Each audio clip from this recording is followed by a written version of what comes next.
Israël a un passé chargé et une grande expertise dans les attaques terroristes sous fausse bannière. Cette tradition remonte avant même la création d'Israël, avec l'attentat de l'hôtel King David à Jérusalem le 22 juillet 1946. Ce jour-là, 6 terroristes de l'Irgun, habillés en arabe, avaient déposé dans le bâtiment servant de quartier général aux autorités britanniques 225 kilos d'explosifs cachés dans des bidons de lait. L'opération échoua lorsque les soupçons d'un officier britannique provoquèrent une fusillade. Les membres du commando s'enfuirent en déclenchant la mise à feu des explosifs, causant la mort de 91 personnes, majoritairement des Britanniques mais aussi 15 Juifs. In scenes eerily reminiscent of New York 55 years later, the Jerusalem bomb was the beginning of terrorism as a media event, designed to capture the world's attention. The latest casualty list included 65 killed, 47 injured. The perpetrators, Zionist Jews, members of Menachem Begin's Irgun terrorist network. Un stratagème similaire fut employé en Égypte en 1954 avec l'opération Susanna, dont le but était de compromettre le retrait des Britanniques du canal de Suez. Des Juifs égyptiens entraînés en Israël perpétrèrent contre des cibles britanniques plusieurs attentats à la bombe qui furent mis sur le compte des frères musulmans. La détonation accidentelle d'un des engins explosifs permit de démasquer le complot. Le scandale fut minimisé dans les médias israéliens et américains et ce n'est qu'en 2005, 50 ans après, que l'État israélien reconnut officiellement sa responsabilité. La plus célèbre des attaques israéliennes sous fausse bannière eut lieu le 8 juin 1967, durant la guerre de 6 jours. Par une journée ensoleillée, 3 avions bombardiers sans marquage et 3 bateaux torpilleurs israéliens bombardèrent, mitraillèrent et torpillèrent durant 75 minutes le USS Liberty, un navire américain non armé, avec l'intention manifeste de ne laisser aucun survivant.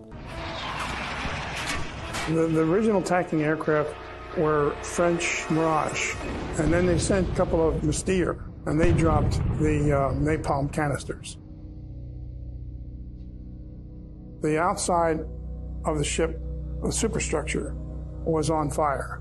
It was so hot that it was peeling the skin of the ship off. I knew exactly what it was because I couldn't put it out. It had to be napalm. And there were, it burned a lot of people. You could smell human flesh burning. Même les canaux de sauvetage furent mitraillés. And my job was to try to get probably 20 or 30 wounded sailors out to the main deck and to the life rafts. So I went up and looked out myself before I tried to get anyone up.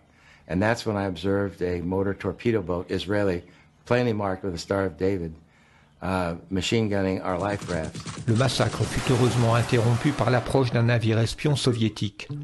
Plus de 200 membres de l'équipage, pour la plupart des ingénieurs, techniciens et interprètes, furent tués ou grièvement blessés. Si les Israéliens avaient réussi à couler le navire sans laisser de témoins ou survivants, l'Égypte aurait été accusée de leurs crimes et les États-Unis auraient été entraînés dans la guerre aux côtés d'Israël. L'Égypte étant alors alliée à l'URSS, une nouvelle guerre mondiale aurait peut-être été déclenchée. Once the Israelis knew the US jets were in the air, they summoned the American naval attaché and told him there had been a terrible mistake. The American planes were recalled. As they returned, Israeli helicopters flew out to the Liberty. This one had some personnel from the Israeli government and the U.S. naval attaché dropped a brown paper sack on the deck in the forepart of the ship. Weighted down with an orange, had a business card in it. It landed right next to the severed leg of one of the deck personnel. And the note said,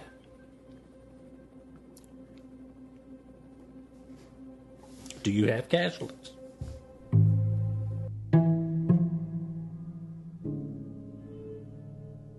Bien entendu, les opérations sous fausse bannière ne sont reconnues comme telles que lorsqu'elles échouent. Il est donc impossible de connaître exactement le nombre d'opérations de ce type montées par Israël et faussement imputées à des terroristes arabes. Mais la réputation d'Israël en la matière est connue au sein des services de renseignement du monde entier. Un rapport de la US Army School for Advanced Military Studies, cité par le Washington Times le 10 septembre 2001, c'est-à-dire la veille des attaques, décrit le Mossad comme, je cite, « sournois, impitoyable et rusé, ayant la capacité de cibler les forces américaines et de faire passer cela pour un acte palestinien ou arabe ». Fin de citation. Après le 11 septembre 2001, on a pu encore constater que de fausses cellules d'Al-Qaïda avaient été créées en Palestine par Israël, dans le but de justifier les opérations militaires contre les habitants de la bande de Gaza. Lors d'une conférence de presse, le chef de la sécurité palestinienne avait livré les traces téléphoniques et bancaires qui prouvaient que ces cellules étaient créées par les services secrets israéliens. Tous ces exemples ne prouvent pas qu'Israël soit également à l'origine de l'opération sous fausse bannière du 11 septembre. Mais ils justifient une présomption de culpabilité. Existe-t-il des indices probants de cette culpabilité? C'est ce que nous allons voir maintenant.